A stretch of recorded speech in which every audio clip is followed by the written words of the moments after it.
got to keep on moving on, keep going on, got to keep on moving on. All can make it In life, you got to get move on, focused. keep on moving, Sky move is the on. limit. You got to get there, keep moving, keep marching on. You can make it In life, you got to move get focused. on, keep on moving, Sky move is the on. limit. You got to get there, keep moving, keep marching on. Keep on moving. Keep moving, keep marching on.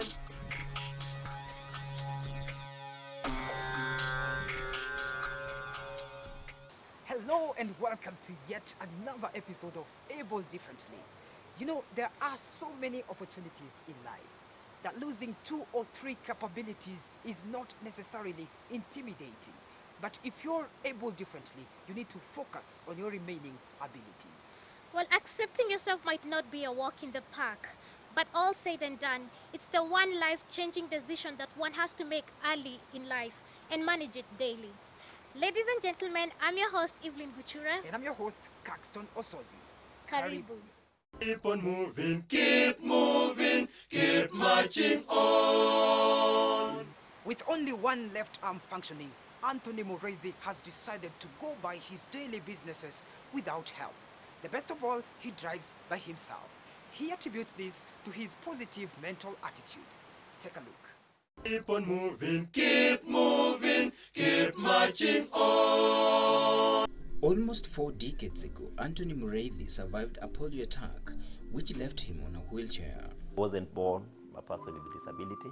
I was okay running up and down like a small boy in the village up to the age of 2 when a polio attack left me paralyzed. Of course, my parents being a firstborn and having a disability was a bit of a challenge, but they took it in their strides and they took me as one of them.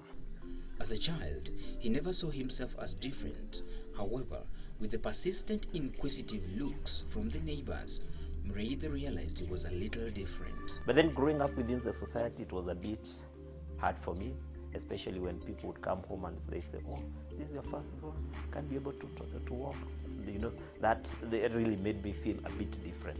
In fact, at some point, I used to hide when I hear the visitors were coming to our home.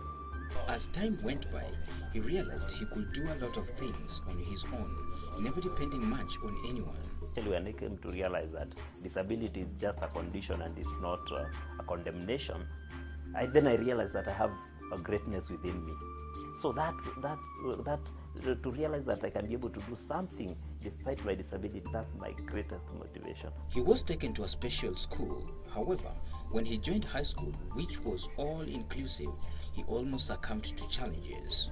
Academically, after Joytown Special Primary School, I went to the Alliance High School. That was the first shock, if I may say in quotes, because Joytown I was used to an environment of people who are disabilities.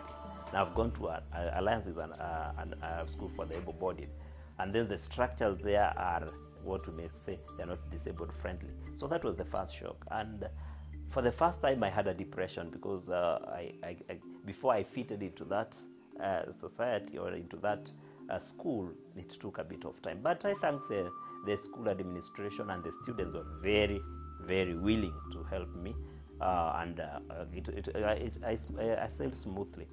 Focusing on what he could do on his wheelchair, Mureithi gave his best in his studies, and as a result, he passed well and joined Nairobi University, where he did his degree. In 1995, I finished and joined the University of Nairobi. Again, another environment, though not very much disabled friendly, but at least I was now able to adjust to the university because there were a few privileges like transport. Relationship with people is good, and I like relating with people, and especially those people that are looked down upon. His parents gave him all the support he needed, and at no point did they feel embarrassed of their son. I must say, to be the person that I am today, the people who have played the greatest role are my parents, my mom and my dad. Wonderful, wonderful people. You can imagine, like, my dad used to used to take me every opening day and come for me from school every closing day. That is 8 years in primary school and 4 years in high school. Those are 12 years. Well, the only thing I can say about such a person, is a great person. Whenever they were doing budgeting for the other children, I was also part of that budgeting. After graduation, he never hesitated to drop his CVs and ask for opportunities for employment until his prayers were one day answered. After graduating, I looked for a job, what we popularly call tamaking, and as a person on a wheelchair, it really was a bit tough, because whenever I was called for interviews, the first thing that the interviewers saw was the disability instead of the ability. So I looked for a job for 4 years. Then after 4 years, I got a job with a local NGO. I worked there for about one and a quarter years. Left the place, looked tamaked a bit for about 1.5 months, and then I got 2 offers, and I picked one, which is the place where I'm still working. Currently, I'm working with Safaricom. I've been there for 5 years. Started just down there as a customer care representative of line 100. Went to line 200, and also served as the support department. And currently, I am a quality analyst in the customer management department. Mureithi is very passionate when it comes to singing, a move that made him join the school's choir. Well, let me say that when I was in primary school, I wasn't singing. When I went to high school, I sang a bit, especially in church activities. And maybe I started developing liking when I became a Sunday school teacher, because I became a Sunday school teacher in Form 2. So because of the songs that we were singing, then I thought, I can take it a notch higher. And so that's when I came and joined the choir. And let me tell you, I enjoy every moment. In fact, in the choir that I sing with, I'm the eldest. Is it the eldest or the oldest? Because I started singing there in 1997. And I still sing with them. I love it. Of course, it is good music. We have some very nice music. And the message that we pass, it's very inspirational, and I love to take part in that, and especially when we travel and when people who have seen me on CDs, on our VCDs, on television, and they're like, this is the guy on a wheelchair who sits in St. Paul's Peter Square. I feel nice because they know that they're appreciating that God can use anybody to spread his word. Mureithi lives alone. That only implies that he does his house chores by himself.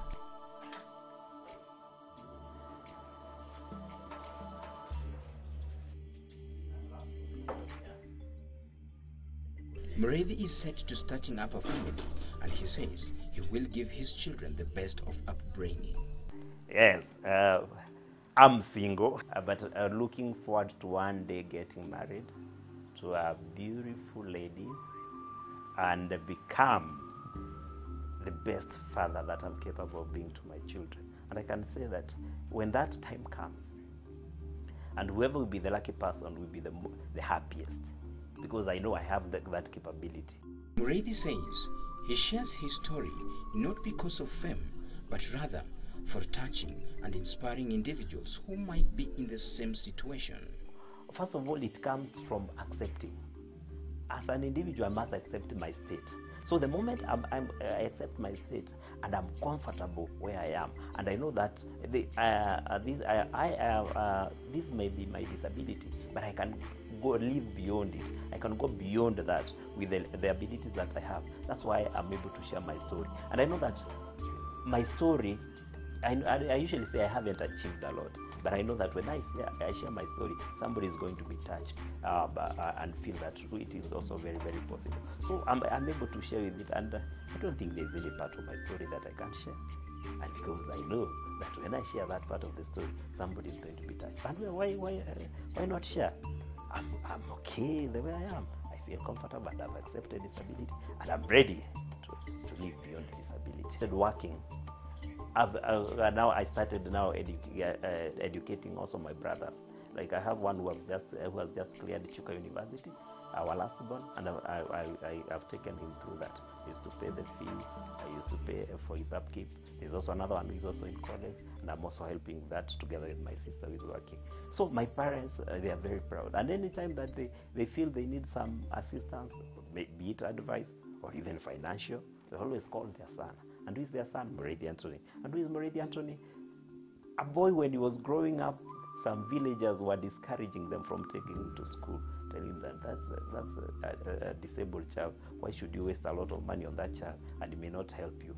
Today, I don't what they are saying.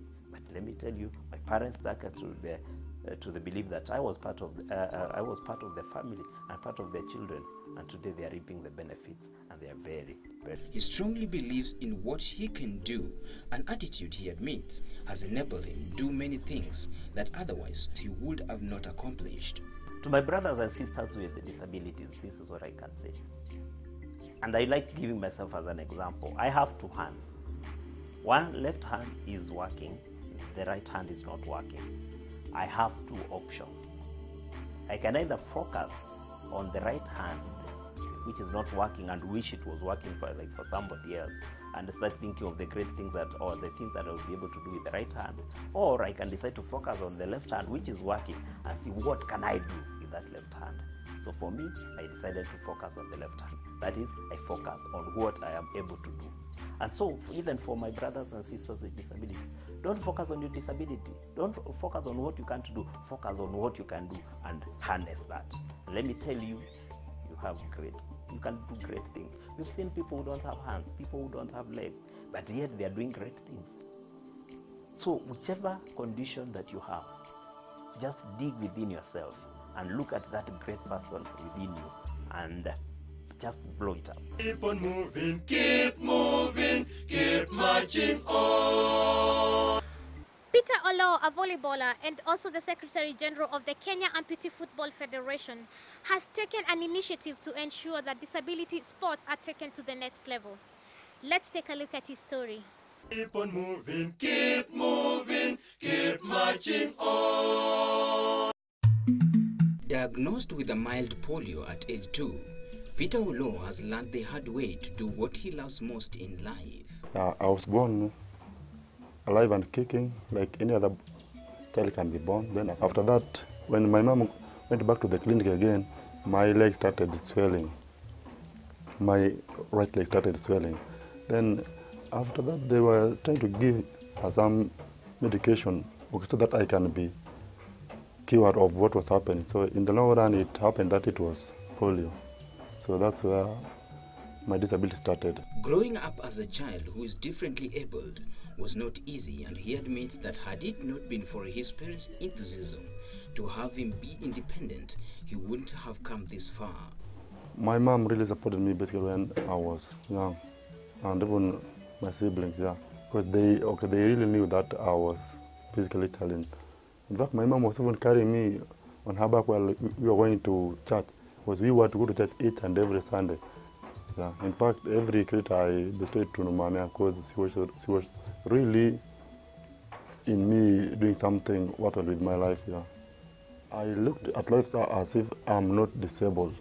I looked at that I can do what they do, even though I'm disabled, but in my mind, I'm not disabled. I know somebody might see me as disabled, but I know in my mind, mentally, I'm not disabled. So I was able to do everything. He took up the challenge, and while in school, Olo realized his passion for volleyball, and he never allowed his condition to stand in his way. People do look down upon you. They think that maybe you cannot deliver as the able-bodied. Yeah?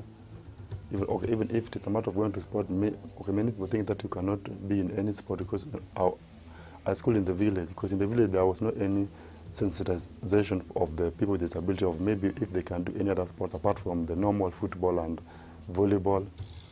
People with disability people do relate them with poverty. So in my mind, I really wanted to make a change, maybe do something with my life too, so that I can be as an example to the other people with disability out there, because I really didn't want maybe to sit there and then being given everything on a... When he finished school, Olo started looking for a job, but none was forthcoming, and it was during these trying times that he decided, instead of whining and wallowing in self-pity, he should participate in voluntary jobs. For a job here and there, but people were not all that willing to maybe accommodate a PWD in their institution because they are thinking that maybe you will not deliver as the other normal guys. Yeah, so it was really a very big challenge. It was really a very big challenge. I started doing voluntary work.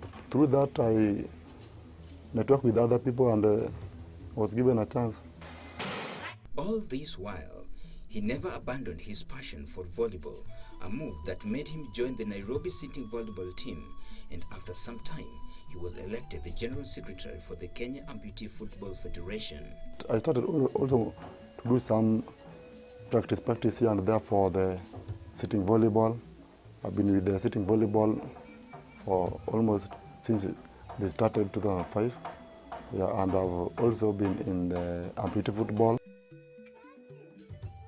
Olo is a family man, blessed with 3 children, and he attributes his energy to empowering those able differently to his wife, who has supported him since day one. Mimi nimekuwa nikimsaidia nikimsupport akienda nje, aende nje ili akirudi people living with the disability pia akitoka huko nje akikuja awalete kitu inaweza kawasaidia maishani mwao. Olo attests that his involvement in sporting activities has opened up many doors of opportunities which otherwise would have not come his way if he was just seated at home.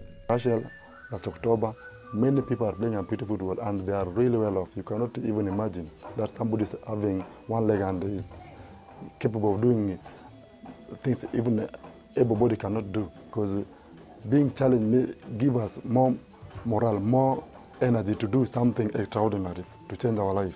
Still working with the Federation, Olo stresses on the need for people differently abled to participate in sporting activities as a way of improving their lives and of those around them. They can, okay, if they venture into sports, there are many sports. You can find that somebody might be thinking that he or she cannot do any sport, but by taking the time, he'll find that he or she is having that passion towards the particular sport he's engaging or she's engaging. As with me, I did not know maybe I'll land in amputee football because I was really thinking about maybe volleyball because I really love volleyball. After that, I find myself in amputee football, and I can say now, every sport you are doing, you have to be passionate about it. You have to have passion of doing it. After that, everything will come flowing. You have to be passionate of whatever you are doing. Do it as if there's nobody watching you. Do it as if you are the last person to do it on the planet Earth. Do it as if that was the last day, that was the last breath of you, because somebody out there might be watching and he or she will be touched. With Kenya set to host the 4th Cup of African Nation for amputee football, Olo calls for all stakeholders to help those able differently to participate in this event. We were called by the African executive on the preparation of African Cup. So we went to Ghana to see the AFA president, that is Mr. Francis Sowa, and the other organizing committees concerning the issues of the technicalities they incurred while they were preparing the last African Cup, of which we were able to meet the sports director of Ghana, Mr.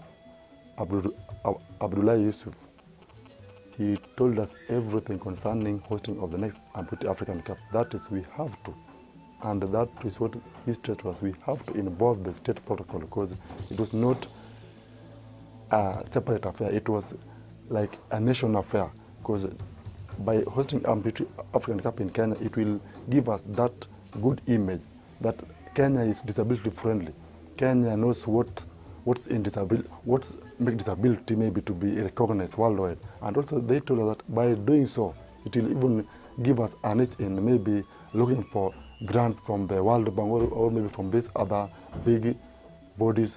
They'll see that Kenya, okay, has got one of the main theme of maybe reaching the Millennium Development Goals on disability issues.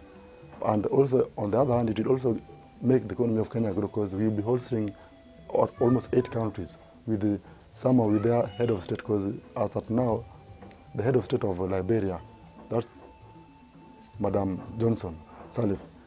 She's the goodwill ambassador of amputee football in Africa, of which we were told that she should be attending the next African Cup in Kenya. Keep on moving, Keep moving, keep marching on.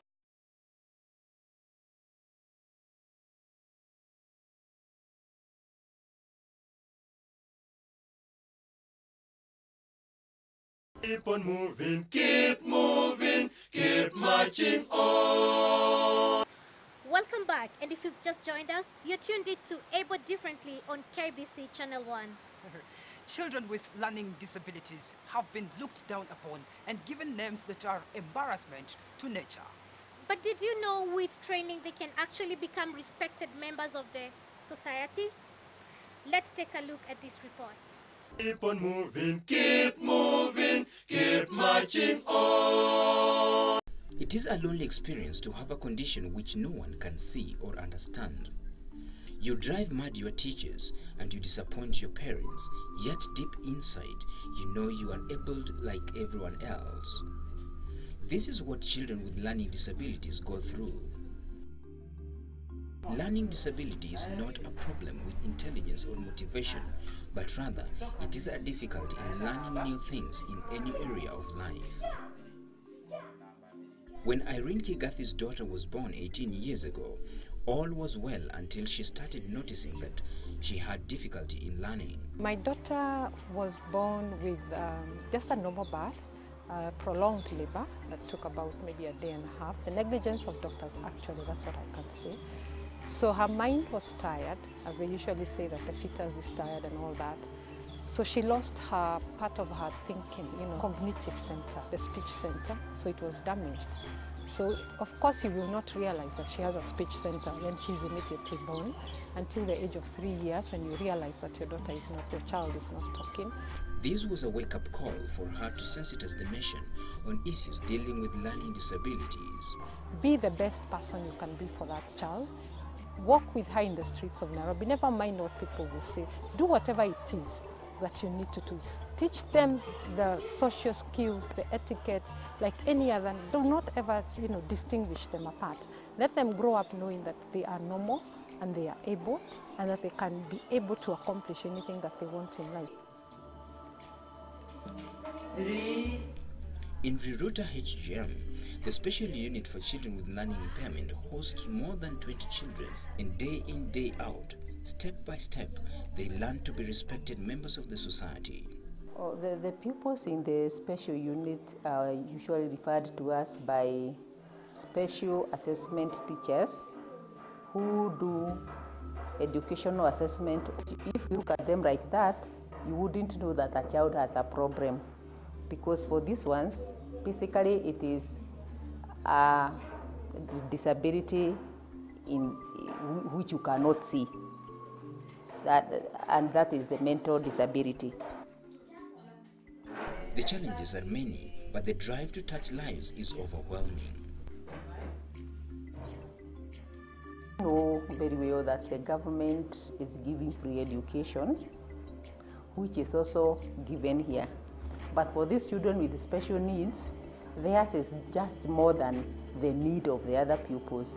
So the allocation that is given is usually not enough, because these ones need much more than what we get.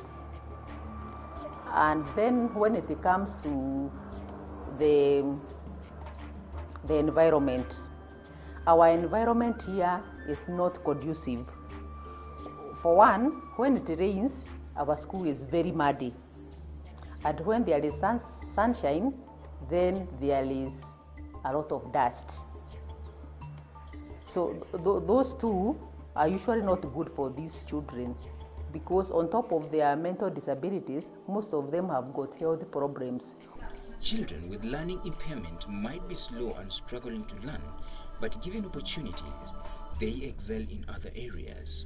With patience and a positive mental attitude from their parents and teachers, children with learning impairments are able to learn and contribute to the development of this country. Class is doing well, and they really enjoy being here. Because when we report in the morning, there are activities which keep them busy from 8:20 up to lunchtime. And then after lunch, we have something for them to do which does not really pertain to learning. We mostly do beadwork and drawing. While most parents prefer not to give their children the attention they need when the problem is noticed, early intervention is very important. Mtoto ni muhimu zaidi tu kama yule mtoto mwingine.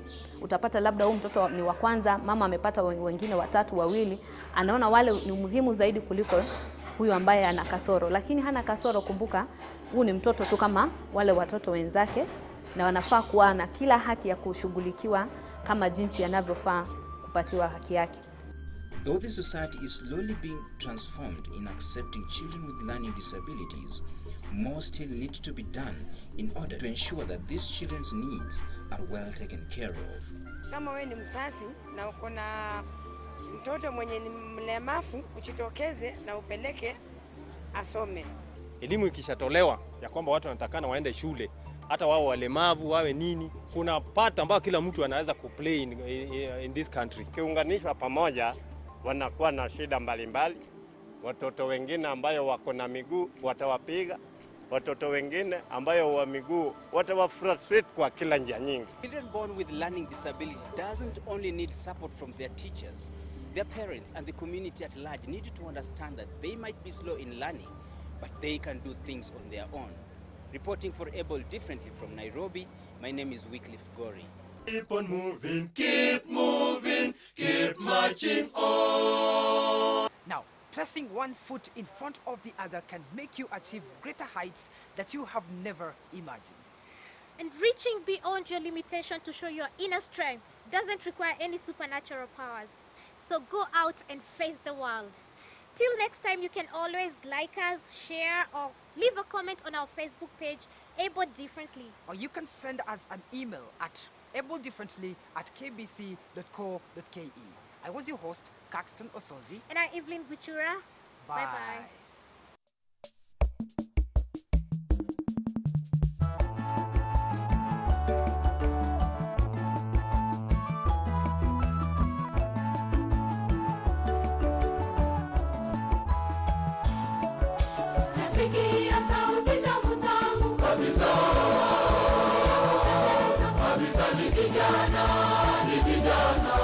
Ni vijana,